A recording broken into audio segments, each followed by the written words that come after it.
So you want me to talk about it first? Sure. Alright, so this is pretty much the story of a buck that we call Curly.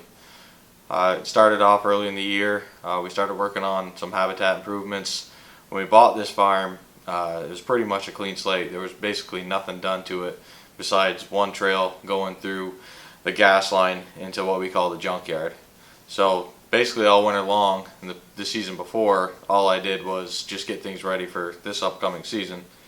And in doing so, I made this little plot that I carved into a cedar thicket, thinking that maybe they would hold up tight to it, and we could get a lot more deer to feel comfortable being there. So we first got pictures of Curly on the north end of our property on a mineral lick. We had a really good bachelor group. There was Curly, another deer that our daughter called Shark, and a buck that we called Goofy. So we had the three of them together most of the summer. So as the summer went on, we noticed that they shift their territory a little bit. I started to get pictures of them a lot more often in that little cedar thicket plot that I carved out. I planted some clover in there early on, and it came up a little bit, but the deer mopped it pretty quick. So we actually started to put some corn down. In Kentucky you can bait. So I actually put some corn down starting around July, and that's when they really started to show up. There was three of them. There was, like Shelby said, there was a buck we called Shark, and then another one that showed up. He had a big non-typical side. He wasn't there very often, but we called him Goofy, and that was actually her main target as the season went on. Opening day for us this year was September 4th. We had pictures of these guys, those three bucks, pretty much every day during daylight, but we did notice that Curly was starting to show up more often without the other two. They were starting to separate a little bit, and I thought maybe he was just a little bit older and a little bit more dominant, or just the other bucks didn't want to take his pressure. So when we went to go in that night, I had an idea that we might actually see them all, but I had a pretty good idea that Curly would probably be the one that would show up the most.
As we were sitting there, we got everything ready. The does and small bucks started to pile in, and just off to our right, I could hear, some leaves and branches breaking, like he was rubbing his horns.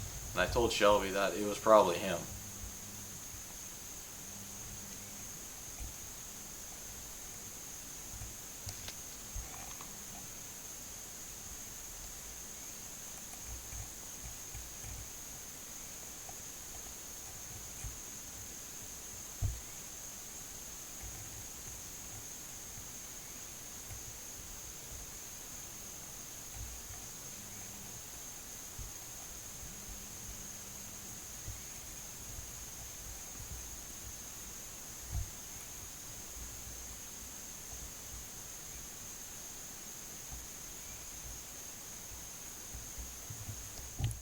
It took a little while after we heard him, kind of brushing his horns and stuff, and he actually circled around behind where we were in a tree stand and then came out to the left of us, and he just kind of like walked out into the plot, and we had a younger 8-point that kind of looked similar to him, and at first glance that was the deer I thought it was, so I wasn't even considering shooting him.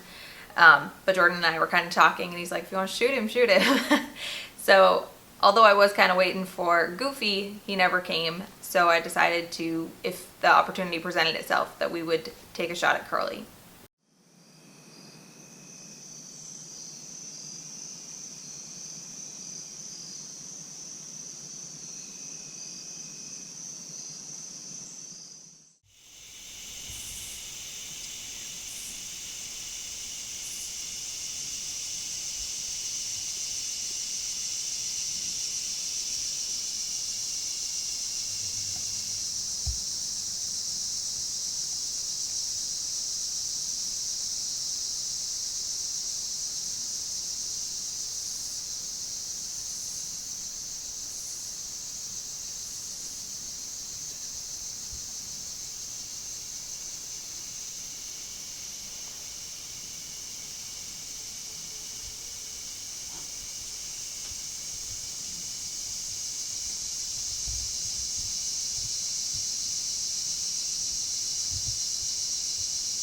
So when he came in, it was getting closer to like the end of the night, and I decided that if he came to the corn and a shot came, that I would take it. So he came in, he was like broadside right where we wanted him to be, and I drew my bow back, and then he quartered hard to me. So I had to let my bow down. We scared the food plot? Yeah. Yeah, we cleared the food We plot. cleared the food plot at that point. So, yeah, so they all took off. They caught her, letting her bow down. But they weren't really that spooked. He didn't really know what was going on. So about a few minutes later, they just started piling back in again. Well, this time, when he came back in, he came in perfect. Everything was going to be good, and she couldn't get her bow drawn back. She kept trying. Ended up spooking them again, but not real bad. They just they could hear something. They just didn't like something that was, going on. And the does would clear, just kind of go right to the edge of the thicket, and then they would come back. He ended up coming back a few more times, but being that I knew that she probably weren't going to be able to get her bow back again, I just said, you know what, let's just sit here, let's not spook him, let's let it get dark, and we'll try this again. So very discouraged. We came home. We decided that we were gonna have to try to, resight my bow in, drop the poundage down, and then kind of go from there. So the next day we didn't go back out. We took the day off. I was not confident shooting my bow. I was, when you have to resight your bow in, it's kind of discouraging when you get really comfortable and then all of a sudden you have to start all over. So we took the night off. I kept shooting. I was super comfortable. I thought, everything was great. And so on September 6th, we went out again. Well, we're going back in after Curly. Shelby's up to bat again and almost got it done the first night, but poor girl couldn't get her bow back. A little bit of buck fever probably. She won't admit to it, but that's probably what it was. Anyway, so we gave him night off last night. The wind's kind of iffy tonight, which is kind of gutsy to go in after him, to be honest with you. But we're going to put the scent crusher closet to the test, I guess, and we all showered down, and we're going to give it a whirl. Sometimes if you can hunt him on a wind that he feels comfortable, you got a better chance of killing him too. So, but we're going in after him. We'll see how it goes. All right, Liam, sit in the front with Pepe. Hi, Dad. What are you doing, Leah? We're gonna see where the tree stand. Yeah, we're going to go to some trees. Come sit in here with Pepe, and remember what Pepe said when we get up there.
There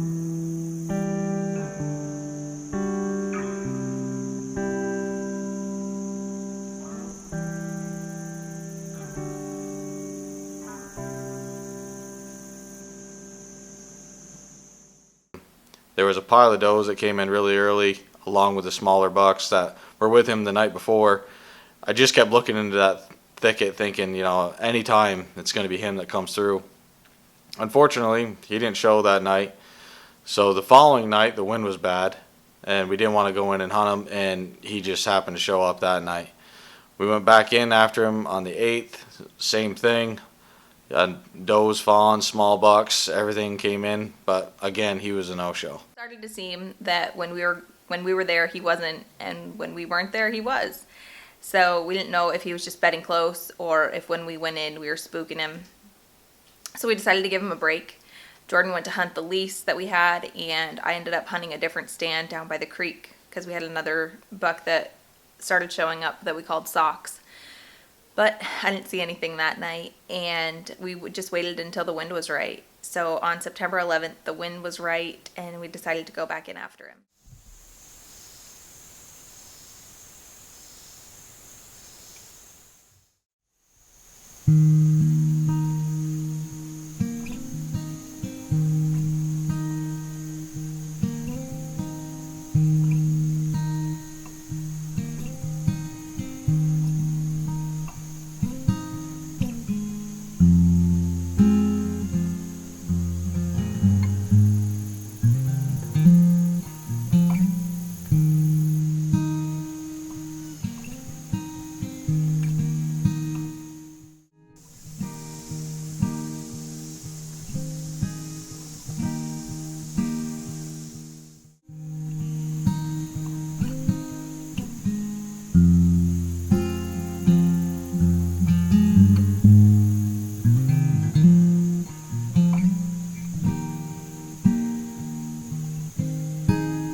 he comes right to the corn, starts fooling around. There was another younger buck in there. They started sparring back and forth, and I thought, maybe something would happen. Being that she shoots a lower poundage bow, especially because we had to drop it down, we really weren't confident on shooting him, too far out in that 30-yard range. We knew the corn was around 22 yards, but much farther than that, it was kind of a iffy deal. He might have dropped, he might have turned. It's just too much could have gone on. So I know in the video you guys are probably going crazy, because I was too. Like, why isn't she killing this deer? Because that was my thought through most of this process. This deer was a learning curve for me, just to really have to settle down and know that she's a newbie to this in a way. Like, she hasn't had a chance at the big bucks for one, and she definitely hasn't had a chance at a lot of deer. So there's a lot of stuff that I do that I take for granted just because I've hunted long enough, and I've learned this over the years that she hasn't. So I know when you're watching this, you're gonna go crazy just like I did, but just know that, we wanted things to be so perfect. We worked really hard on shooting all summer long and practicing, and we worked really hard at trying to manage our deer. And the last thing we wanted to do was have something go wrong, make a bad shot on them when we knew we were pushing it. If it happens, it happens, but it's all part of hunting. But if you're pushing the envelope and you're taking risks that you probably shouldn't, for us, the risk wasn't worth the reward. Clearly, he wasn't too spooked just because he was coming back, time after time after time. And I knew eventually that we would probably get a chance at this deer. We just had to be patient. On the 12th, we decided to take the night off. We needed to come up with a game plan. We figured that me being such an inexperienced bow hunter, that a tree stand was not our best option. So we decided that we would try to brush in a ground blind. When we cleared out that plot, we actually kind of like pushed all the brush off to the side, which was under the tree stand that we were in. So Jordan went in on the 13th with the tractor and set up a blind. Alright, so as you guys know, we've been hunting this buck we call Curly for quite a while. I'll try to get in the shade. I've had 2 chances at him. The first night Shelby couldn't get her bow drawn back. Her poundage was a little high, I guess. She was shooting it fine at home, but when you're in the real scenario and stuff, it obviously changes a few things. So we dropped her poundage down, hunted him again, haven't seen him for a little while. Finally sat again last night. He came back in last night. Problem with last night was she tried to draw on him again, got drawn, but there were so many deer around us that they actually busted her. One of the does off to the right, they didn't really bust bad, but they saw some more movement than they'd like. So as I was sitting there, I knew I got all this brush that I put in here last year when I cleared out this spot where we're gonna hunt, and I'm gonna use it and try to tuck a blind in here. I really don't like doing it this time of year, especially with them coming so frequent, but I don't know how else we're gonna be able to kill them without getting busted. So I'm gonna attempt to get a blind in. Hopefully it doesn't mess them up too bad. If it does, it does, but we gotta find a way to get it. So that's the plan anyway. I came up with the tractor. I leave the tractor running. Kind of covers my scent, covers my sound. They're so used to me working in the woods with that thing that I think that they'll just think I'm working. So that's the plan. I'll keep you posted.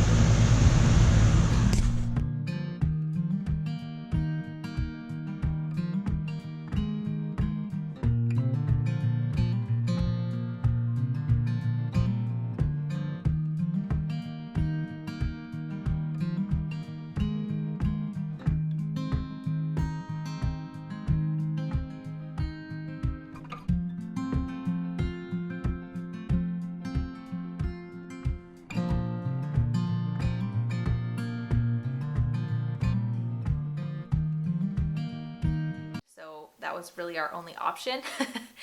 And we debated on whether or not we were going to go in that night and hunt him or not, being that we made so much noise during that morning and changing kind of their scenery a little bit, if we were just kind of wasting our time.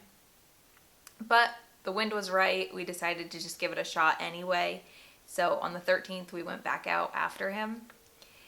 When we got ready to leave, we were ready to go. Jordan got a phone call. One of our neighbors needed some help. So I was like, okay, we're just going to call it a night. Like, we're not going to go. He got back and he was like, what are you doing? Let's go. So we ended up getting to the blind a little bit later than we wanted to, but it was okay. Like, we didn't spook anything out. And when we got there, he goes to set up all of his camera stuff and he has no battery in his camera, no tripod for his camera. I don't think he had a tripod for his GoPro either. Like, it was a train wreck. So he decides to like run back home, get what he needs, come back, and finally he gets in the blind. He's completely frustrated. You know, it's hot. He's just... Yeah. I mean, it was hot. I was irritated. You know, I went in that morning knowing that this is probably our only chance we're going to kill this deer. And anytime you got a deer like that, the last thing you want to do is mess it up. But I knew at some point, like, it was going to happen, or it wasn't. He was just going to leave. So I got in there, sat down. I'm already irritated. Right where I walked through, just barely, a doe behind us starts blowing, and she's just blowing and blowing and blowing, and she just carried it on. And at this point, I'm done. I'm thinking, you know, this is over. The hunt, we ruined this one already.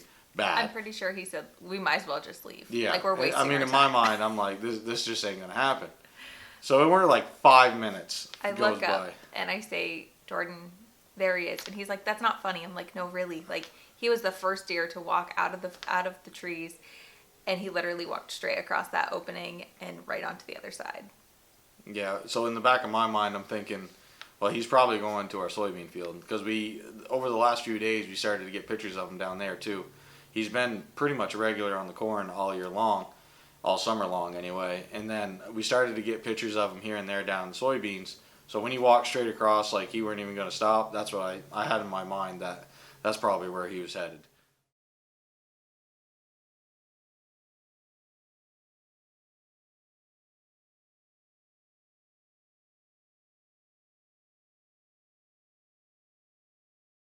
So that little 7-point was always usually with Curly. If you saw Curly, that 7-point was usually not far behind. So after Curly walked across, that 7-point came out and did the same thing, walked across. From where I was sitting, I couldn't see them off to the left, but Jordan could, and he could see them just kind of standing in the tree line. So we just kind of had to wait it out and hope that they were going to come back. So the 7-pointer came in, and when he came in, I noticed that Curly was going to skirt us a little bit. But because we put the blind where we did, we moved up like 10 yards from where the tree stand was. So the corn was actually like really close, around like 14 yards. So as he was going through, I knew that she might be able to get a shot at him, knowing that he's a little bit farther back from the corn, where he's probably a little bit less spooky. So I had her get ready. She went to draw her bow, got her bow drawn back perfect. As soon as she did, in Curly fashion, he quartered to us. And she can't hold her bow back for very long, so she's sitting there holding it, and I knew she just weren't going to be able to hold it very long. So he turned, looked away. I said, just let your bow down. So she lets down. He kind of moves just a little bit more. I said, all right, now he's broadside. Perfect. Draw your bow again. She draws. When she goes to draw, her chair lifts off the ground, makes a big loud noise. He spooks. The 7-pointer spooks. The doe spooks. They're all gone. At this point, I am losing my mind. I'm doing everything I can. You can see in the video, I had the GoPro rolling. You could tell that I was just super frustrated. She was frustrated. I mean, I felt bad for her. She's been trying so hard to get this deer, and here we are again. He gets away one more time. So the 7-point, Curly, and a doe all come back into the corn. So it's now, this is our last chance. Like, Jordan's like, if you don't kill him now, you might as well just give up.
Alright, well, we just watched the footage. Her shot's pretty far back.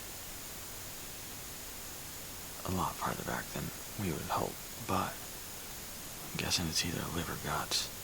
But we haven't gone to look at the arrow yet either, so that'll kind of tell us. But either way, it's going to be a long night, because we're going to have to give him a lot of time. So, we'll see. Hopefully, he's going to die. There's no doubt about it. It's just a matter of making the smart move and not pushing him. If we push him, you never know if we can get on him or not, so. Yeah, the saga continues. I immediately know. I watched the footage back, but as soon as she shot, I knew the shot was back. And she thought pretty confidently that she was right behind the shoulder, so it was kind of hard for me to break it to her, but it's hunting. It happens to everybody.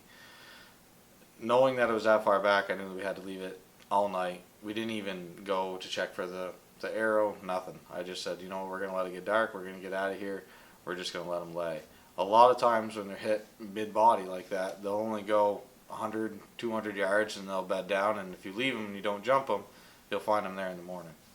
So the next morning we went in, trying to find blood, whatever we could find, and couldn't find nothing. No blood, no anything. And this is a part of the video that I did a very bad job at documenting. It was difficult. You know, it was one of those deals where when you weren't finding blood right off and you weren't finding the deer right off after we grid searched a little bit, that we've all been there as a hunter, and I felt for her. You know, we did so much to try to make sure that we made a good shot on this deer, and sometimes things happen that you can't control. So a lot of the rest of this video I did a terrible job of documenting. But we went in, looked, couldn't find nothing. I ended up calling for help. I called my buddy Travis. They said, hey, we got a buck hit. I think he's headed towards, you know, where you're going to be hunting. Is it alright if we go look? I don't want to screw you up. And he gave us a green light. He said, no, go do what you got to do. And he said, hey, my dad might actually be able to help you. So we called Mike.